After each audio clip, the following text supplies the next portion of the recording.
people said is like, "Are you willing to gamble your family's life on this?" Yeah, and he kind of makes him hesitate for a second, but he's like, yeah, no, there's definitely some good, like the art shows a smugness in his face for some of these panels where you're like, I almost hope he loses. Yeah.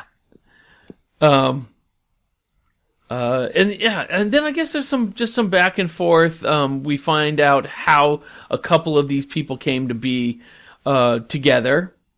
Yeah, there's not a lot of character backstory or like establishing the characters so much. It much more establishes the world, which makes me be like, oh, I hope, like, sometimes in these like post-apocalyptic things, they really set up a character and you're like, oh, well, he's going to stick around, you know? So there's almost a feeling of like nobody's really safe except for maybe our writer narrator guy. Yeah, but you don't even feel that for him. I mean, it's once the I felt pretty safe for him. Yeah, the lady with the kid. I feel and she seemed the most competent. Yeah, but you never know. Like there isn't really a backstory given to her in this first issue. Well, no, maybe a little bit because she saves everybody. Yeah, in the pickup truck. You know that she has a kid, and that her. Oh no, I guess you're right. She has her ear was burnt on the stove by her husband, and he paid for it worse than she did. So it does give a little bit of a backstory into her, but it's more of a hook than a real story. Yeah, and so and then she protects the kid, and because she doesn't trust anybody else with him, right? Which the writer agreed. Nobody else is as competent as she is, or competent at all, really. Yeah. So then we jump cut to the setup the second it happens, and that's what's really neat about becoming crossed. It happens in a second. Whatever it was, it's just going on. Boom, there's an explosion. I saw some of these creatures downtown. I got out of town. I came and picked up my kid. Now I'm back in town, or back into the suburbs, where I find this guy looking over a fence, and I'm going to help him too because he's not crossed. Yeah, and so I was a little confused for a second when they did that flashback, because it wasn't super clear whether they were going back or forward for the first beginning. But then you see, like, oh, there's a nuclear explosion or something, and there's chaos in the streets. But for a little bit, I was like, is that the way that things are right now? Like, is there actively nuclear stuff going down? Or, I mean, I figured it out, but sometimes those time jump cuts can be done really well, and sometimes they're a little tougher to follow. The perspective on this one kind of bothers me because the body in the street seems like it would be bigger.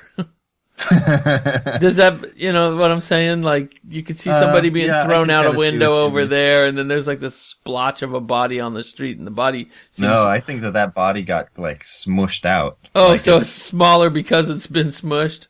Ugh.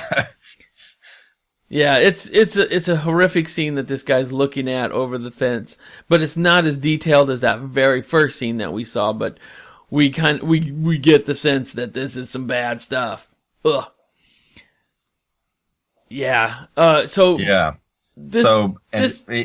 we see while they're cowering behind the fence, we kind of see a close up of this lady who she just like can't stop just swearing and saying the grossest things. But she has the mark on her face, the cross. Oh yeah, so she must have. And she has a knife in her back, and she just keeps like crawling towards him, even when she's run over by the truck. Yeah, she's got this Joker face, and some of the stuff that she is saying, because she recognizes her old neighbor. That's the other thing about the cross. You're still functional. Your deepest, darkest, most sinister desires you want to make come true, or your deepest, grossest thoughts you want to make come true. Yeah. We're not There's no filter on her mind. There's no filter on her mind or her, her vengeance or anger or whatever it is.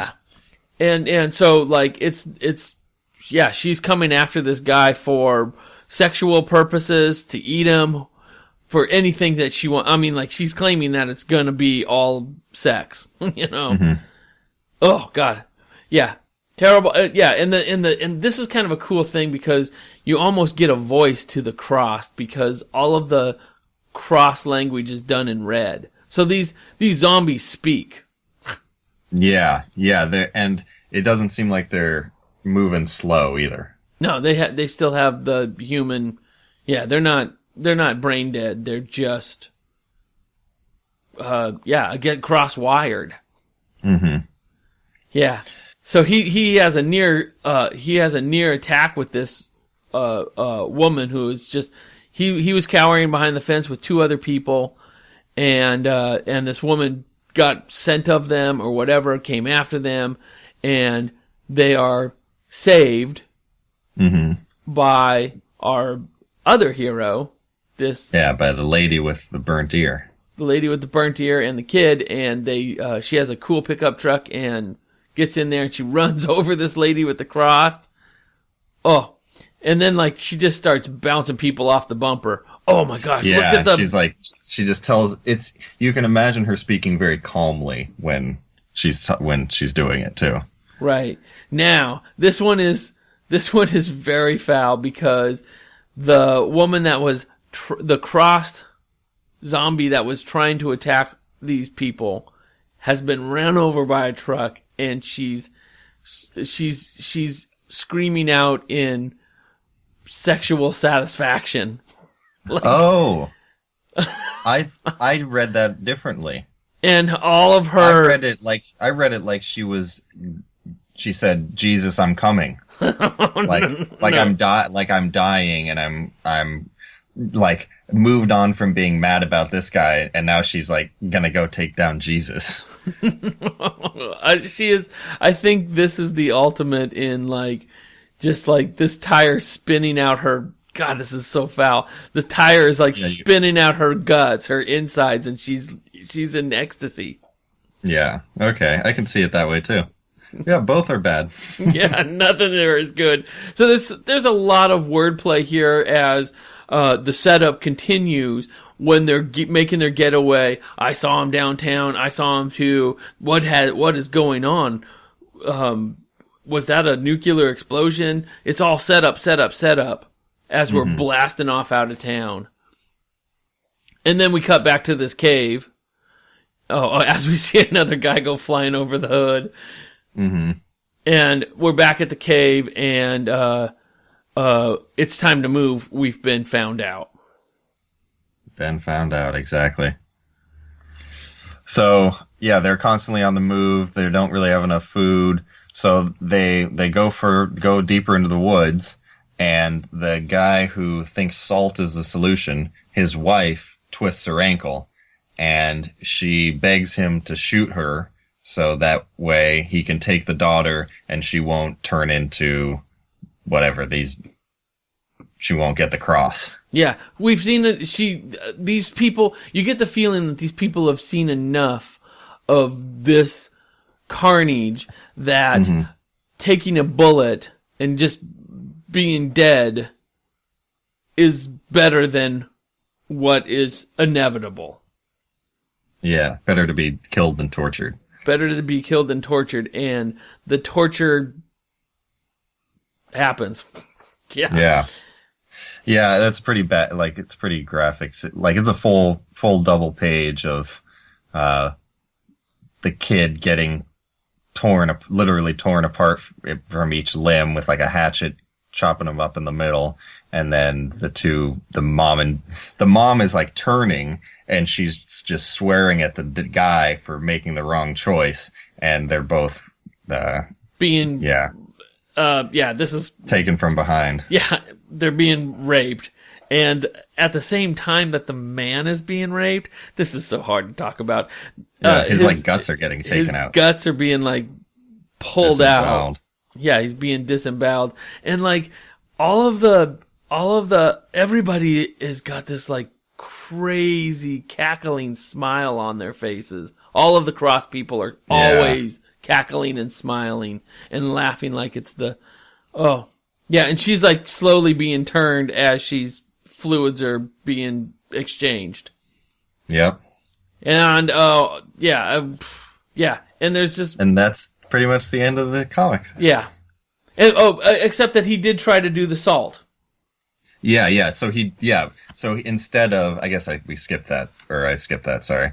So instead of killing his wife, he had confidence in this salt move, that was apparently ineffective. So the hope that we had this potential defense, no luck. No luck. But I guess there is some luck that the rest of the troop got away. The rest of the troop got away. Maybe like they slowed them down somehow. Yeah. Yeah. It is, like I said, probably the scariest, most graphic comic I've ever seen. And, I definitely put it the most graphic. Yeah. But I think the writing is done really well. No, the writing is really good. Like it puts you in the situation really well. And I mean, like, for what it is, when we see these terrible, like the art is just really like the level of detail. Like all of the cross members have like some sort of like wicked weapon that they're carrying, or like their hair's and they're reasonably distinct. Yeah, they're actually, now that I think about it, they're all kind of blonde with their hair back. They're all pretty muscular, thin. Yeah, something must do something. All their jeans are pretty tattered. Yeah. It's a look. Yeah. Now, believe it or not, James, that this is a very popular comic. Oh, I can believe it. And at Comic-Con one year, they this was very disturbing. They gave away a crossed mask that you could put on, and like you had a cross. You had a cross on your face, and it was really weird to see people wearing these masks. Yeah, the cross. Yeah, probably not going to rate super high on my. Yeah, where did you rank it? I didn't put it super high. I did really like the writing. I'm not a fan of like super scary, and this one was scary to me, so I put it at 15. Oh, okay. I put it at 11 because I'm not averse to the scariness, especially in comic, and I just thought it was trying to be extreme, but it wasn't sacrificing being a good book for that. I can appreciate that. Well, I can appreciate the writing was really good. The art was really good. It wasn't it didn't blow my mind in any direction other than the graphicness. But we've had a lot of really good, like, it was funny. I was like, well, it's better than your average comic. And then I look and I'm like, oh, we've done 20 comics and the top 10 on my list all deserve to be in a top 5. Yeah, so. It's going to be a tough time to get them all into the top 10. I mean, like, yeah, we've had a good year. We've had this good season. And we're going to continue this run of Scary, next week and continue, October Scare Fest. All right. What do you got on the docket? Now, this is technically issue 20, but it's the first issue of Alan Moore's Swamp Thing. Oh, I know Alan Moore. Oh, Swamp Thing. From 1982. And you can buy and it's going to cost, I think it's $1.50 on the Comixology. Also, by the way, Crossed cost us $1.50 on Comixology. It wasn't free. But Swamp Thing. We haven't done Alan Moore before. He's like a big name. Alan Moore is, did he do From Hell or something like that? He did From Hell, Watchmen. Oh, there we go. That was the first comic I read, Watchmen. And one other really big one. It'll come to me. I think. All right. Okay. Anyhow, Swamp Thing, written by Alan Moore. thing.